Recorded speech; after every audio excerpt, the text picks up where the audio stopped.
Alright, so now we have 3.5 quarts, that's right, quarts, of very fragrant lilac petals.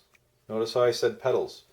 Shouldn't find any little green stems or anything else in there. You're going to have to sort very carefully because you don't want anything toxic.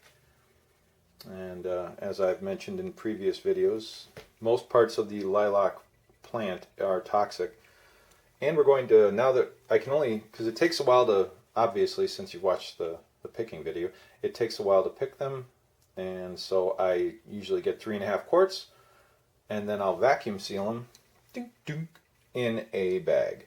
And then I'll put them in the freezer until I have enough to make the desired number of gallons, 3.5 quarts in 1 gallon. So this way I can do one gallon at a time. Takes me maybe an hour or less to pick that many, so it's very time consuming, but you know, and your window is very short because you don't want to, they start turning brown very quickly after they're flowering. So, and you want to get them on the back side because they come off a lot easier. They're not hanging on to the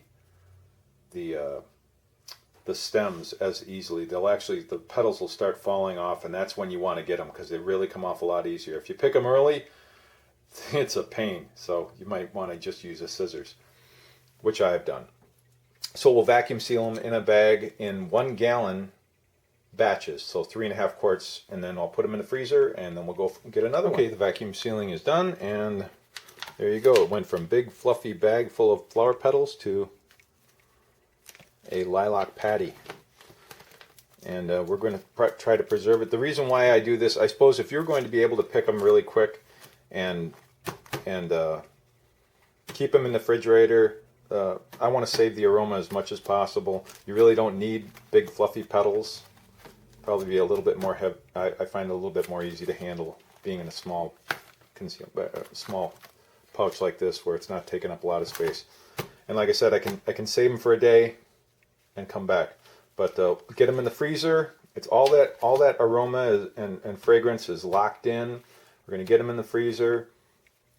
And so when we open it back up, it's going to keep all of its nice fresh scent. But I've done it where I've made a batch once where I just made a small 1 gallon batch and did it with fresh, and that's fine too. But like I said, it's so much easier to just take your time, do 1 gallons at a time. And if you're going to make a 5 or a 6 gallon batch, then you can do it over the course of 2 or 3 days.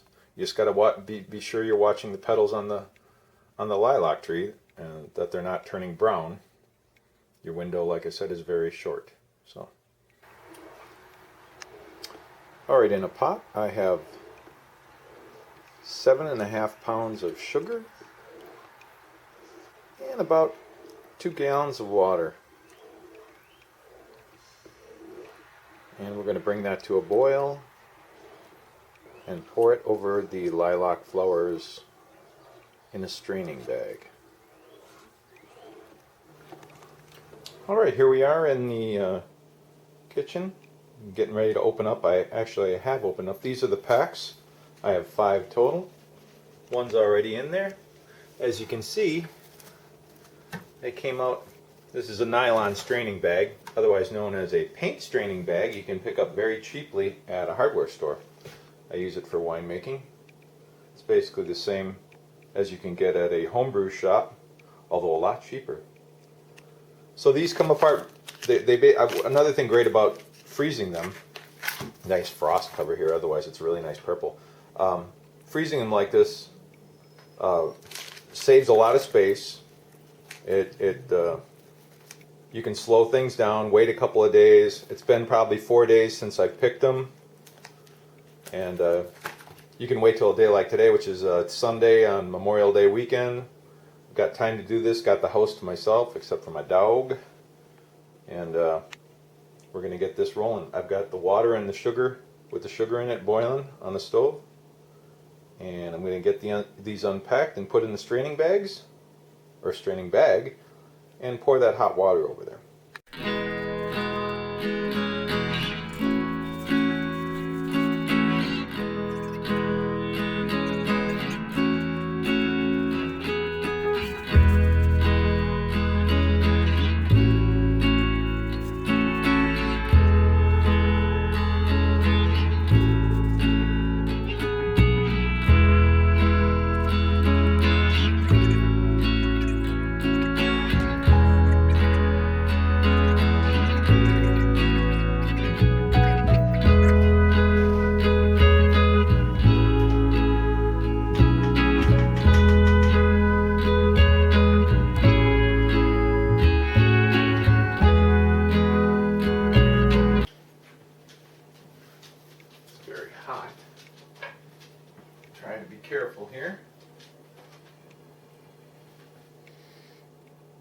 2, 3.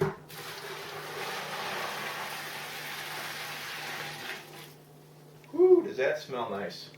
Okay,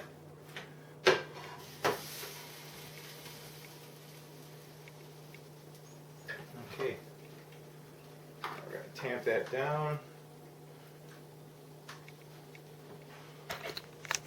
into the water. You can see the steam rising up here. The aroma is pretty unbelievable. The frozen petals are now thawing out. Like I said, that aroma is going to set in the boiling water. And we'll let that steep in this makeshift tea bag. Now the original recipe called for its setting for 48 hours. The last time I made it, I got some off flavors that I think arrived after it cooled down. I'm not going to do that this time. I'm going to try to get the fermentation going pretty quick. And do it with the petals for the first 24 hours, and then I'll pull the bag out the next morning, tomorrow morning, after 24 hours. But we'll get the fermentation started. That way, sooner the fermentation starts, less chance of any nasties surviving for very long. So, okay, once it cools a little bit, then we add. You can add any type of juice, as long as it's 100% white grape is what you're looking for. Generally, it's Niagara. You buy it. Doesn't have to be Welch's. There's other ones, but it should say on it, made from 100% white grape. Usually, like I said, that's Niagara. And you pour that in, and we'll add the other ingredients shortly. Next up, we add the yeast nutrient, which is 1.5 teaspoons per gallon. So it comes up to 7.5 teaspoons. Got grape tannin. That's optional. I like the wine grapey, dry kind of feeling on the tongue. That'll come out to about 2/3 of a teaspoon in 5 gallons, or 1/8 per gallon, the grape tannin. And then we have the juice of 2 lemons, which comes out in real lemon, which is what I use because I'm cheap.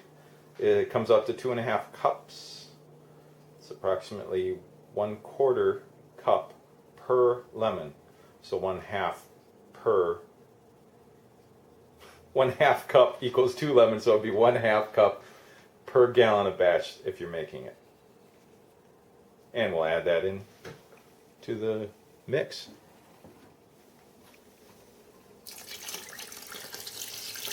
Yeah, nice focusing. Way to go, Steve. It's not like you really got to see this anyway. We're going to mix all that in. Now the grape tannin, I'm going to sprinkle it along the top, little at a time, and mix it in as I go. As you can see, sometimes it can clump up, and you don't want that, and you don't want to be messy, or you'll get it on the side of your straining bag. So do a little bit at a time, and we'll get all this done. Okay, I've added the water up to the 5-gallon mark, which is what I'm shooting for on this batch. And as you can see, it's kind of funny because when you stir this up, it almost looks like, I don't know, rice or something, like a rice soup. But you can see the flower petals, the colors bled out of them a little bit. Like I said, my experience is this will not carry over into the wine. Other than the aroma. The aroma will carry, and that's what we're shooting for. Now, after I've added the water and all the other ingredients, what we would do is generally wait for it to cool, and then take a hydrometer reading. Now, you can do that with your floating hydrometer, or you can use one of these fancy dancy things. And this basically, the advantage of this is it only takes one drop, and you just put the drop there on the slide, as you can see, and look through this peephole here, and it'll tell you the specific gravity. And it also, unlike this one, which if you take it while the must is still warm, it will not give you an adequate reading. You have to let it cool completely down. Whereas because a drop of water will cool out rapidly, this you can take it right now and get I think a much more accurate reading. I mean, you never know how these things are made or if they're off a little bit. I've read a few articles in Winemaker magazine where they can be inaccurate. I use both, but generally now that I have one of these and they're not that expensive and it'll last forever, and plus you can test your fruit as you're picking it on the sugar content. It'll tell you the sugar content, which is awesome, and you only need 1 drop of juice, which is fantastic. Okay, so we'll take that and see where we're at and get back to you. Okay, as you can see, today's date, you always write this down. You got to keep good records, just like you have to keep good sanitary procedures down. Starting specific gravity was 1.096, and now all we have to do before we're adding the yeast, because the yeast need a certain temperature, and it's right now, as you can see, we're at 90. Hey, I got a text. Lucky me. Okay, we're at 97.4. 97.4. So we need to. I'm not comfortable with putting the yeast in. You can look on the packets, or you can look it up and see what yeast you're using and what their rates are as far as temperature rates for adding. Today's yeast brought to you by Red Star. I'm going to use a Premier Cuvée. Tell me if I'm saying that wrong. But it's basically it's a good yeast for making white wines. I buy all kinds. Any champagne yeast will be fine. I think basically with this wine, because this is such a unique wine, it's your call. Whatever your favorite wine yeast is. But you want it to ferment out dry, of course. And it's not a real, like I said, well, it's still up there.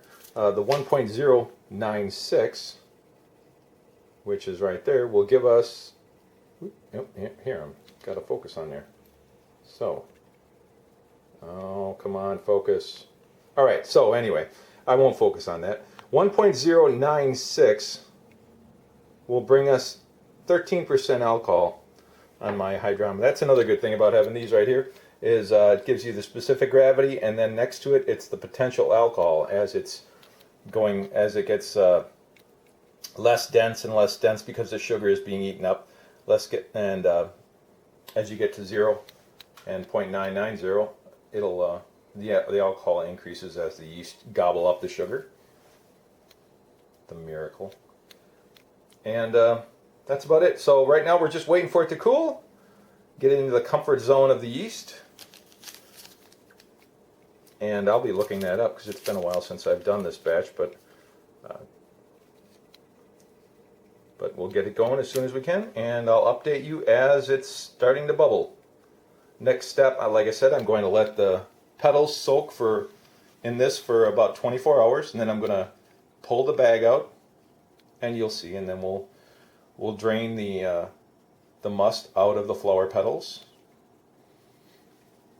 And the great thing about this wine is that it's not like other fruit wine where you have to worry about pectic enzymes and all that other stuff, because generally there's nothing in here, but it's a very simple recipe. So it's petals, so you're not breaking down a whole lot of stuff.